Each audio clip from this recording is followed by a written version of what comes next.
Emocion, energji dhe talent ishte atmosfera që mbizotëroi në skenën e aktivitetit Lezhë Talent, i cili u zhvillua në qytetin e Lezhës, organizuar nga Qendra Kulturore e Fëmijëve Gjergj Lacaj. Këtë vit mbi 150 fëmijë nga të gjitha shkollat e bashkisë u përfshin në këtë aktivitet, duke shënuar një rritje ndjeshme si në numër, ashtu dhe në përfshirjen gjeografike. Fëmijët konkurruan në zhanret e këngës, kërcimit dhe aktrimit, duke sjellë emocione të veçanta për publikun dhe jurinë.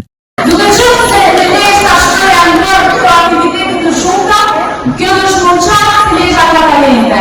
Dhe ne absolutisht dorëheqim masnjëherë të promovuar këta talenta të mrekullueshëm. Në Lezhë talentet kronikën dita ditës, poshtohen çdo ditë. Dhe kjo ka një bashkëpunime shumë të mirë të prindërve, me mësuesit, me Qendrën Kulturore të Fëmijëve dhe me bashkinë që i mbështet në çdo aktivitet. Talentin e tyre kanë treguar jo vetëm sonte, por në shumë konkurse kombëtare dhe ndërkombëtare, ku fëmijët e Qendrës Kulturore të Fëmijëve, fëmijët e Lezhës kanë arritur të marrin suksese shumë të larta. Ndër vite, skena Lezhë Talent është kthyer në trampolin për shumë të rinj që sot janë protagonistë në skenë të mëdha artistike. Ky aktivitet nuk është vetëm një garë, por një mundësi art për fëmijët që të shprehin pasionin dhe krijimtarinë e tyre.